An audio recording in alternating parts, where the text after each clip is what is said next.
Javier, ¿qué tal estás? Gracias por acompañarnos. Estamos en Casa Vicens, la primera obra de Gaudí, y hemos elegido este lugar tan especial porque justo hace un año que la OMS declaró la pandemia mundial y es momento de reflexión, es momento de reflexionar sobre qué impactos ha tenido la pandemia en nuestra sociedad y también tratar de analizar cómo podemos hacer que la recuperación económica sea lo más rápida y lo más efectiva posible. Bueno, Javier, gracias por acompañarnos. No necesitas presentación, pero diré que eres presidente del Cercle de Economía, presidente de Meridia Capital, una gestora de fondos alternativa que tiene bajo su gestión aproximadamente 1.000 millones de euros y que es referente para nuestro sector. Bueno, si te parece, te propongo que esta conversación la estructuremos en 3 bloques.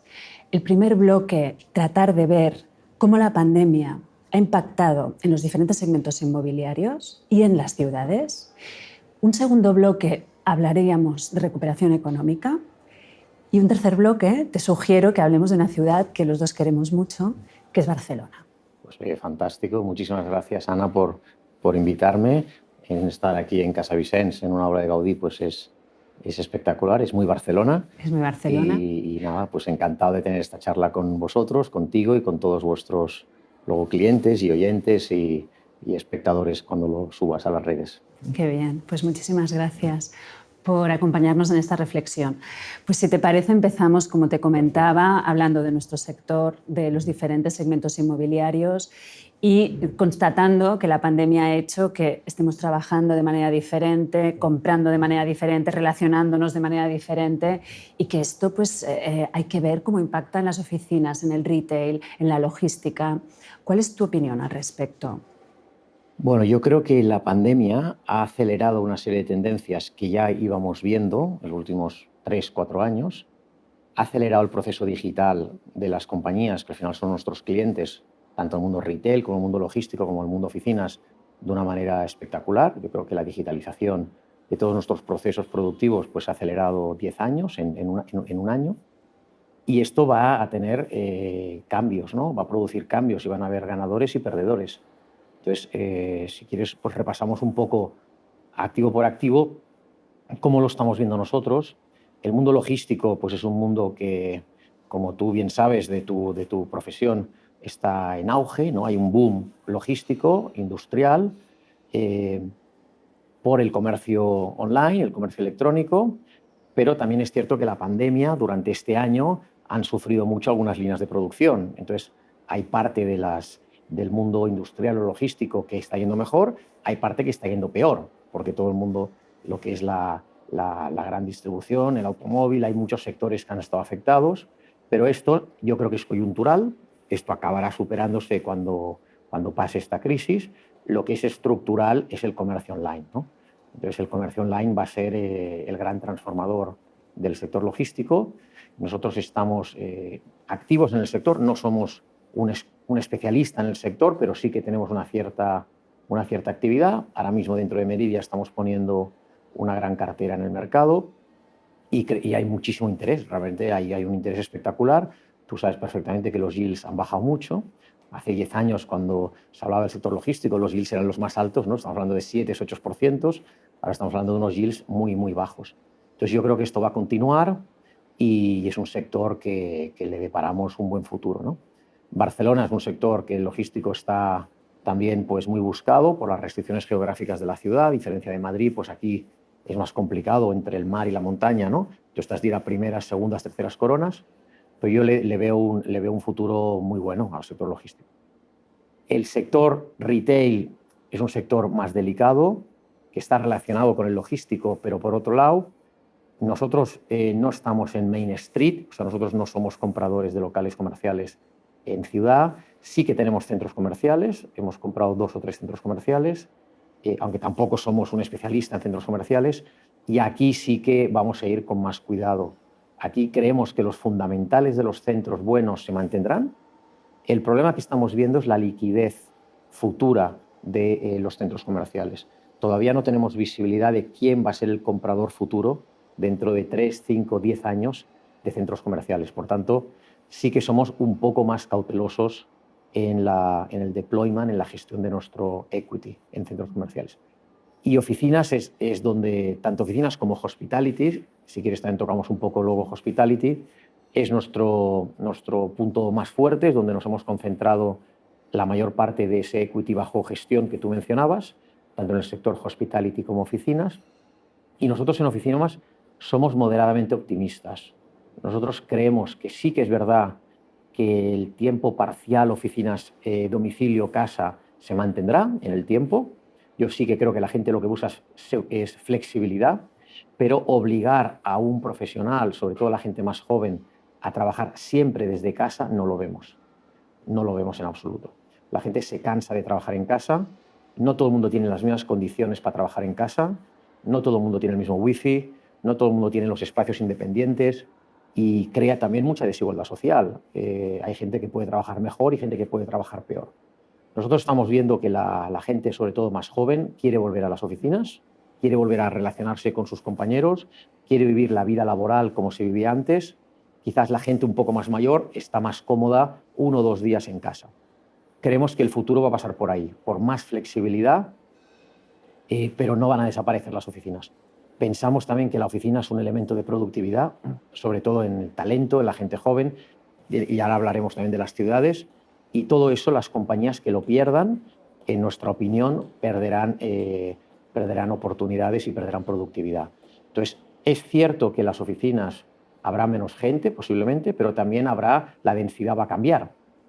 O sea, lo de tener densidades tan elevadas como teníamos hasta ahora, yo creo que esto también va a pasar a la historia. Los edificios modernos necesitarán zonas públicas mucho más amplias, cafeterías más amplias, zonas de reuniones más amplias, y lo de estar en una mesa 10 personas tocándose hombro con hombro también ha pasado a la historia. Entonces, a lo mejor son contrapesos, pero las compañías van a acabar necesitando, en nuestra opinión, oficinas. A ver qué pasa, porque nadie sabe lo que va a pasar, ¿eh? Hay gurús que creen que los grandes edificios de oficinas de Nueva York y Londres serán los grandes mamuts del siglo XX que pasarán a la historia. Bueno, a ver qué pasa. Nosotros también estamos muy centrados en el mundo del hospitality.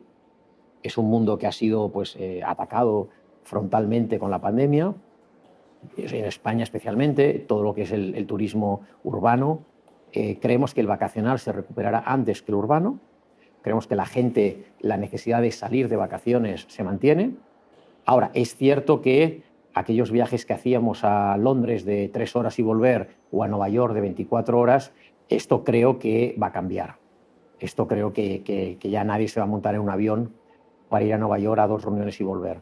Creo que las tecnologías van a facilitar mucho y, por tanto, este segmento sí que creemos que va a estar afectado.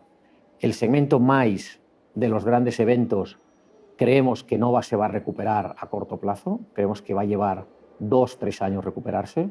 O sea, lo de poner 100.000 personas en un MIPIM, ¿no? O en un Expo Real o en un Mobile o en un congreso de cardiólogos, creo que esto nos va a llevar tiempo hasta que todos estemos cómodos y tranquilos de que no hay ningún riesgo, pero se recuperará, pero dentro de más plazo y más tiempo. Nosotros somos optimistas, estamos activando nuevos fondos para entrar en el sector de hospitality y creemos que es una oportunidad muy buena de entrar ahora a 10 años vista, no para vender inmediatamente, pero a 10 años vista.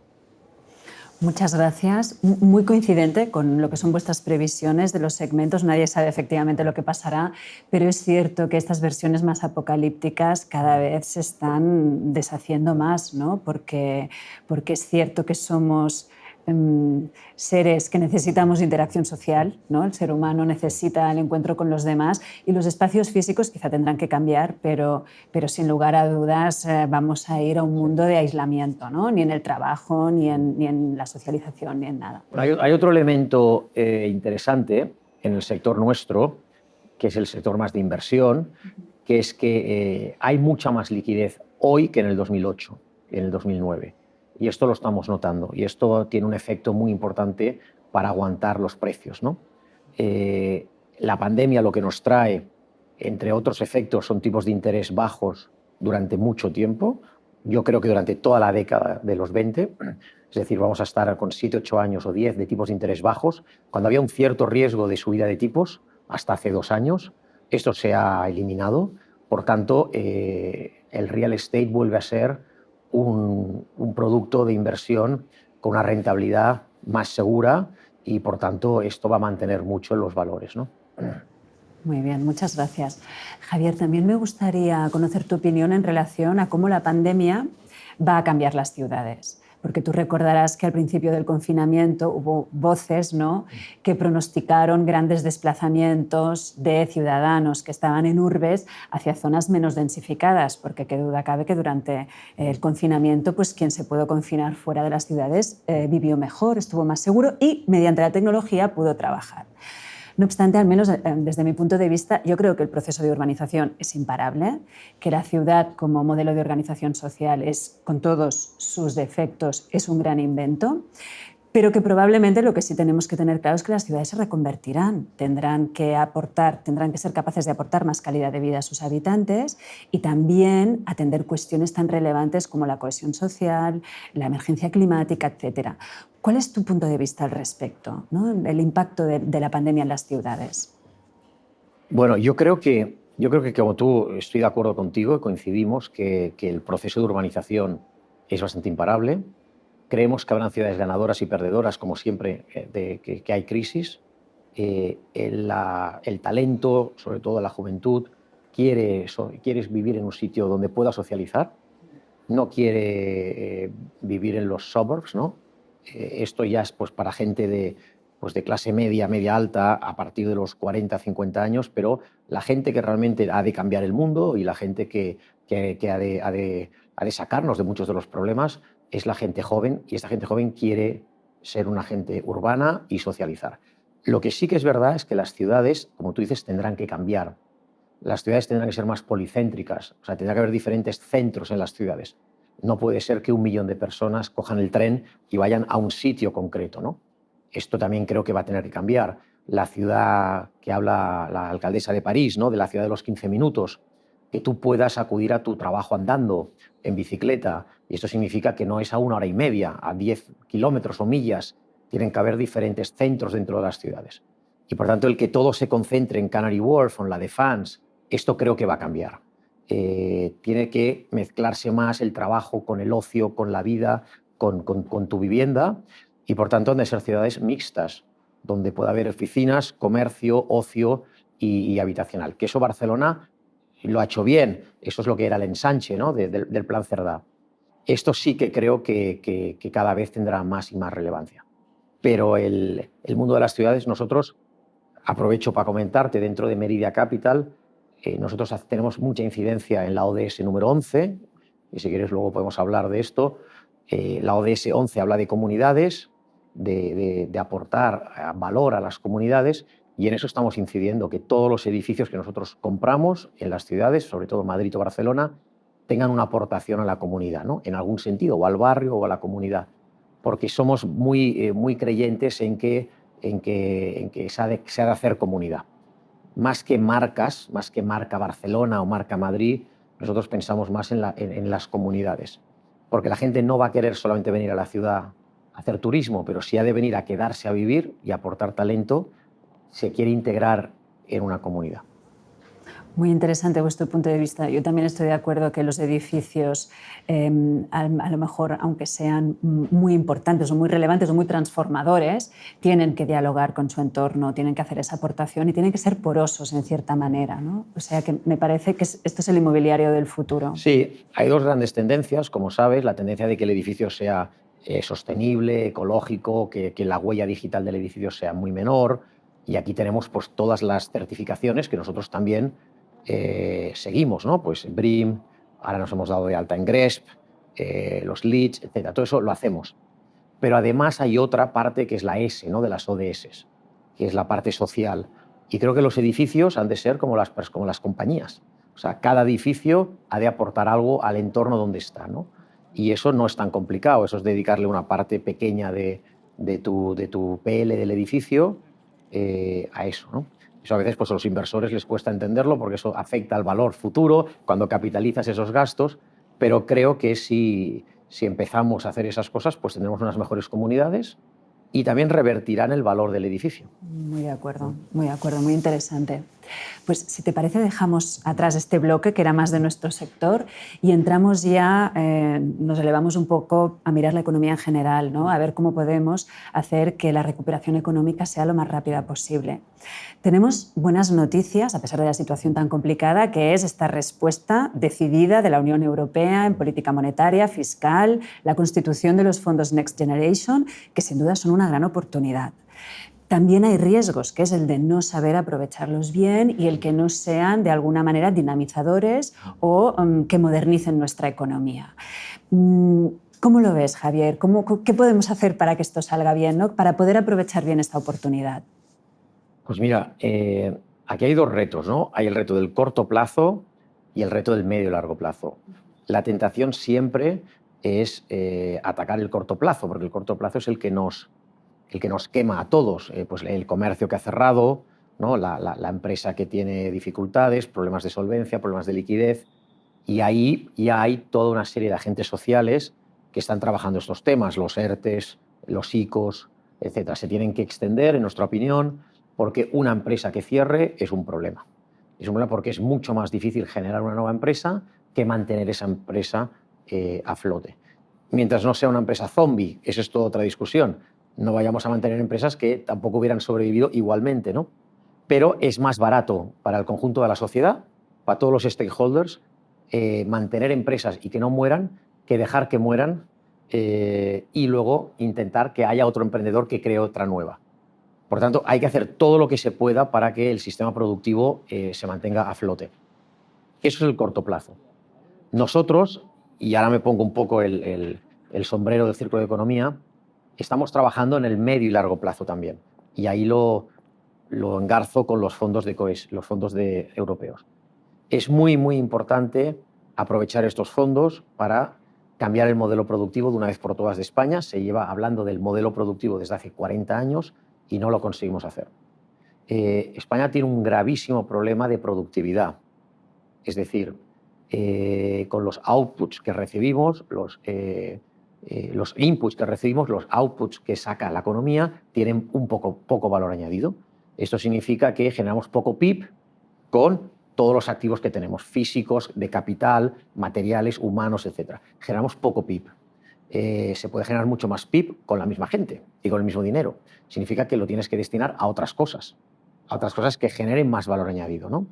Y por tanto, aquí el turismo se tiene que reconvertir. El turismo es una industria esencial para España y por tanto criminalizar el turismo nos parece una irresponsabilidad, pero se tiene que hacer también su fase de reconversión, tiene que ser más productivo y España tiene que intentar entrar en sectores que generen más productividad. Más productividad significa al final de la película una cosa tan sencilla como salarios más altos. Y por tanto lo que necesita España es que la gente cobre más.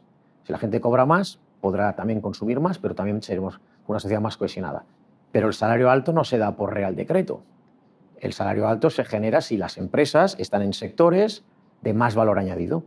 Y esos sectores todos sabemos cuáles son. Es la innovación, la ciencia, el I+D, ciencias de la salud, el Green Deal, que ahora nos genera una gran oportunidad. Y por tanto, si los fondos europeos van dirigidos a eso, entonces yo creo que España tendrá una grandísima oportunidad y Barcelona todavía más, porque es una ciudad muy enfocada hacia esos sectores. A ver si lo sabemos hacer.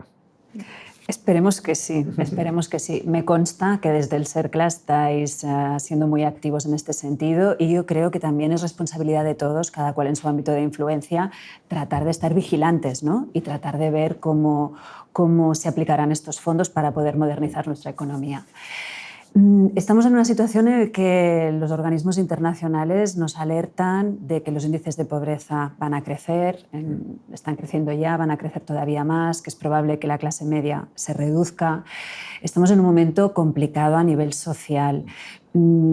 ¿Cuál es tu punto de vista, Javier? Es decir, estamos hablando de recuperación económica, de que hay una oportunidad, hay unos fondos para aplicar bien, para modernizar nuestra economía, para que la gente pueda tener mejores salarios, pero a la vez estamos ante un riesgo muy, muy grande, ¿no? ¿Cuál es tu punto de vista al respecto? Bueno, yo creo que hay tres vectores, ¿no? El vector social, el vector empresarial y el vector de las administraciones públicas mirando a futuro, ¿no? desde el sector empresarial, yo creo que las empresas han de cambiar también un poco el chip, ¿no? Yo creo que ya nadie piensa que el único función de la empresa es maximizar sus beneficios para sus accionistas. Esto que nos explicaron en la universidad, ¿no? Pues que es Milton Friedman, esto yo creo que ha pasado a la historia. En este momento la empresa tiene otros objetivos. Evidentemente, remunerar a su capital, porque sin una remuneración adecuada del capital, tampoco nadie va a querer invertir ni va a querer arriesgar su dinero, ¿no? Hay que remunerar bien al capital, pero también hay que pensar en los stakeholders, ¿no? El capitalismo de los stakeholders, el Business Roundtable que ha salido en Estados Unidos, lo que se está llamando el capitalismo con propósito o con impacto. Por tanto, el mundo empresarial tiene que abrazar eso, de alguna manera. Eso está empezando a coger fuerza en el mundo anglosajón y está llegando un poco más lento a España. Nosotros desde el Cercle de Economía vamos a impulsar también ese otro capitalismo que llamamos con impacto o con propósito. Después, la parte social, pues las administraciones públicas tienen que hacer todo lo que puedan para paliar los dramas humanos que tenemos cada día. Pero enlazándolo con el tercer tema, sin perder nunca de vista que no se puede penalizar la actividad privada. Es decir, para tú solucionar o intentar solucionar los problemas sociales, que se ha de invertir más dinero, seguro, y más esfuerzos, no puedes penalizar la iniciativa privada, porque te estás entonces cargando lo que es el origen de la financiación de cualquier sistema público, lo que son los contribuyentes, lo que es el sistema impositivo, etc. Lo que es el sistema al final capitalista, que es el menos malo del que tenemos. Entonces, no es perfecto, pero es el menos malo. Si para solucionar un problema desvistes otro, yo creo que entonces no iremos por buen camino. En ese sentido, los sistemas más avanzados del mundo, la socialdemocracia más avanzada, ¿no? Pues que es la alemana, la escandinavia, no van por ahí. Ellos intentan solucionar el problema social que existe en la sociedad, pero siempre protegiendo mucho la iniciativa privada, ¿no? Hay que poner en valor lo público, y la pandemia lo ha puesto en valor, pero de nuevo sin penalizar el empresariado, el emprendedor, el autónomo, la iniciativa privada y la empresa en definitiva, sea pequeña, mediana o grande. Otro de los problemas que estamos viendo es la criminalización de la gran empresa. Nos parece otro error. La gran empresa cumple su función, son empresas generalmente más productivas, empresas que pueden invertir más en formación, en talento, en I+D, en internacionalización, y son las compradoras de muchos servicios de las medianas y pequeñas, ¿no? Por tanto, yo creo que hay que pensar holísticamente y no solamente en uno de los problemas. Javier, muy de acuerdo que la cohesión social es el primer reto que tiene nuestra sociedad, pero tenemos otros retos. Está el gran reto de la revolución tecnológica, del humanismo tecnológico, de tratar de ver cómo ponemos la humanidad o los intereses de la sociedad en el centro de todos estos avances tecnológicos, y luego la emergencia climática, que es el otro gran reto que tenemos, que seguramente la pandemia nos ha ayudado a tomar conciencia del impacto que tenemos sobre el planeta y de que no podemos continuar así, ¿no? Porque el confinamiento sí que nos dio la oportunidad de ver cómo se recuperaba la naturaleza, ¿no? En cuanto nosotros retrocedíamos. Entonces, estos dos grandes retos, revolución tecnológica, emergencia climática, ¿los estamos atendiendo adecuadamente? ¿Crees que la pandemia puede ser un punto de inflexión, que empecemos a tomarnos más en serio estos retos que tenemos como sociedad? Bueno, sería muy deseable, ¿no? Yo creo que la revolución digital, hay países de nuestro entorno que ya se la habían tomado más en serio que nosotros. Yo creo que esto ha de servir para que España tome conciencia de la necesidad de digitalización. No hay ya sector digital ni no digital, es que todo va a ser digital, absolutamente todo. Esta misma entrevista que estamos haciendo, ya se utilizan medios muy diferentes a los que se utilizaban hace 10 años.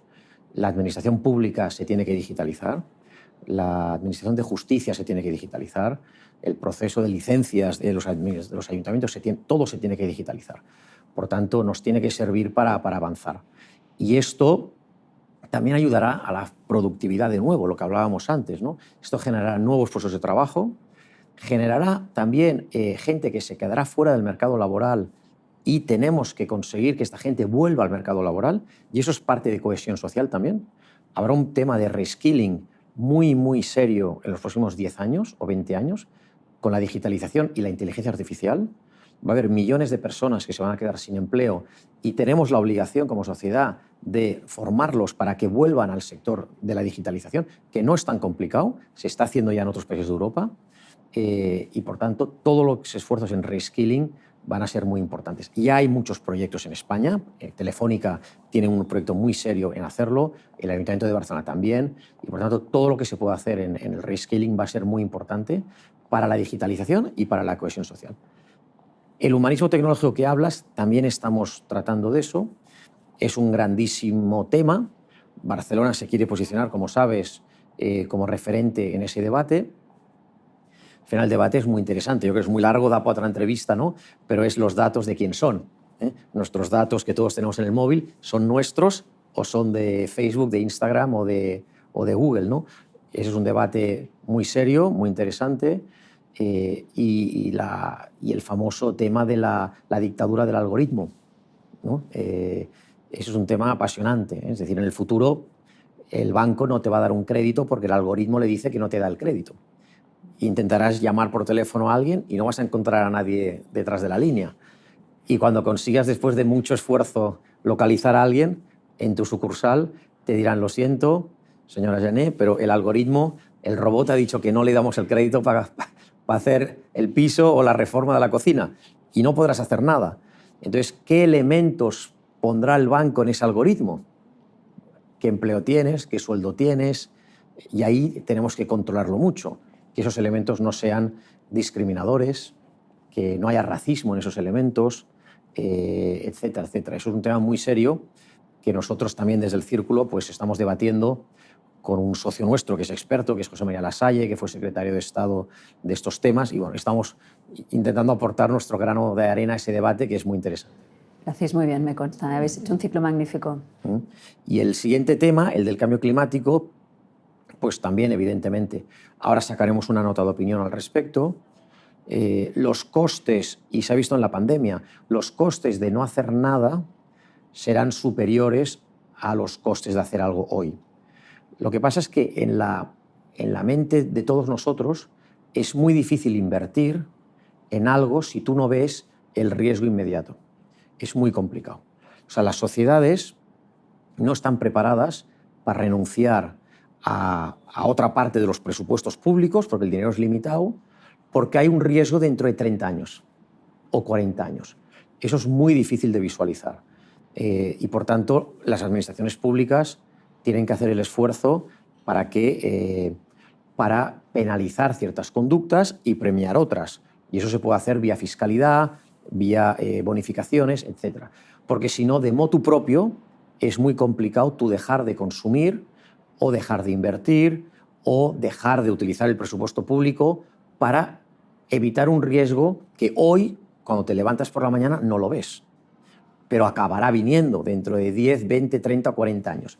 Y ese es el gran reto de las políticas públicas, ¿no? Pero sí, evidentemente hay que hacerlo. También queremos manifestar, que lo hemos dicho desde el CERCLA, que no podemos caer en la tentación del decrecimiento, porque eso nos parece muy peligroso. Es decir, atajar el cambio climático no significa decrecer, significa crecer de otra manera, crecer de una manera más sostenible, pero no va a haber un mundo sin coches, no va a haber un mundo sin aviones, no va a haber un mundo sin barcos, eso no va a pasar. Por tanto, hemos de aplicar dosis de pragmatismo, hemos de ser graduales en nuestras acciones y exigir que los fabricantes hagan coches más sostenibles, coches eléctricos, coches que no consuman carbono, etc. Pero no vamos a eliminar los coches, no vamos a eliminar los aviones, vamos a seguir viajando en avión. Entonces, hemos de ir con cuidado en la apología del decrecimiento, porque hemos visto en la pandemia lo que nos lleva al decrecimiento. El decrecimiento nos lleva a más pobreza y a menos cohesión. Entonces, el balance es muy fino y hay que hacerlo muy bien. Muy de acuerdo, Javier. Muchas gracias. Bueno, cerramos, si te parece, este bloque para hablar de economía, de recuperación económica, pero fíjate que también hemos hablado mucho de cohesión social, de revolución tecnológica, de sostenibilidad, que en el fondo me encanta porque cada vez más lo veremos en los debates de economía, ¿no? Mezclados estos retos que al final son la finalidad de la economía. Y entramos ya a mi bloque preferido, que va a ser el de Barcelona, porque no sé si estarás de acuerdo conmigo que a los barceloneses nos encanta debatir sobre Barcelona, nos encanta criticarla, nos encanta hacerle declaraciones de amor. O sea, tenemos una relación muy intensa con nuestra ciudad y yo creo que esto es porque nos sentimos responsables de Barcelona, porque sabemos, y nuestra historia está llena de episodios de este tipo, que fue la sociedad la que la ha impulsado, ¿no? Los hitos más relevantes de nuestra ciudad ha sido gracias a la gente, podríamos decirlo. Entonces, Javier, desde la gente, desde nosotros, ¿cómo ves Barcelona en los próximos años? ¿Qué crees que debería hacer Barcelona para tener ese papel que quiere desempeñar en el mundo, ¿no? Porque los barceloneses somos ambiciosos en relación a nuestra ciudad. ¿Cuál es tu punto de vista? Bueno, es la pregunta del millón, ¿eh? Sí, la he hecho así como si fuera fácil. A ver, yo creo que a nosotros nos encanta debatir sobre nuestra ciudad, ¿no? Es uno de nuestros hobbies. Yo, si quieres, poniendo un poco de distancia, y saliéndonos de la rabiosa actualidad, si miramos Barcelona desde los años 60, ha tenido dos grandes etapas, ¿no? La etapa de los años 60 a 90, a 92, es una etapa que yo creo que se cierra en los Juegos Olímpicos y se abre otra etapa. Estos 30 años de los años 60 a 92 es una etapa de que España se abre un poco económicamente al mundo. Pues entramos en democracia en el año 75, entramos en el euro en el año, me parece, 86. Es una etapa donde Barcelona yo creo que tiene un papel relevante como sociedad industrial, sobre todo. Era la gran sociedad industrial con el País Vasco de España. Tiene un papel relevante de protagonista en la transición y tiene un papel relevante en la entrada del euro, ¿no? Esa etapa se fue acabando a la que nos acercamos al 92 porque la sociedad industrial también fue reduciéndose y fue cogiendo mucho más auge la sociedad de servicios. Y ahí no nos sentíamos tan cómodos porque teníamos que hacer la reconversión industrial, que fue muy costosa, ¿no? Y había otras ciudades, no solo en España, sino en el mundo, que estaban más preparadas para esa sociedad de servicios de altísimo valor añadido, como son pues, las consultorías, el mundo financiero, etc. Yo creo que Barcelona tuvo la habilidad de reconvertirse a tiempo. En el año 86 nos dieron los Juegos Olímpicos, en el año 92 se realizaron, y se abrió otra etapa de 30 años, que yo la doy por acabada con la pandemia.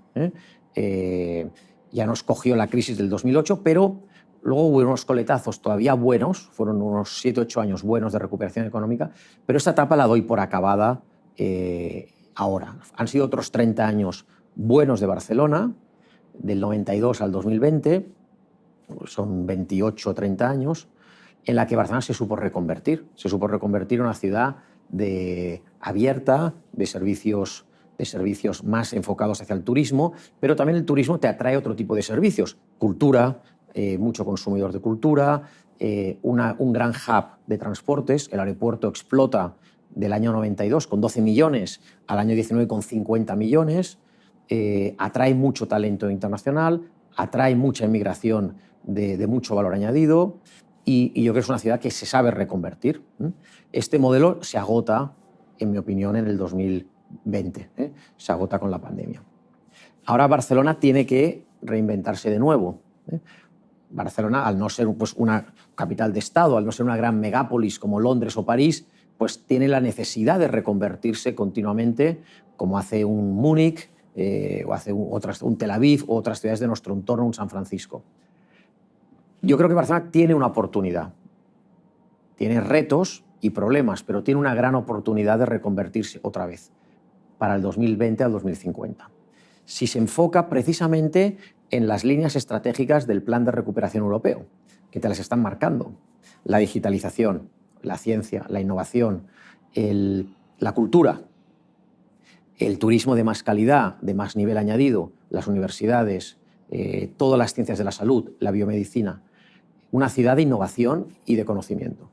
Si Barcelona hace esa apuesta decidida, yo creo que tiene un futuro muy, muy bueno por delante durante los próximos 30 años.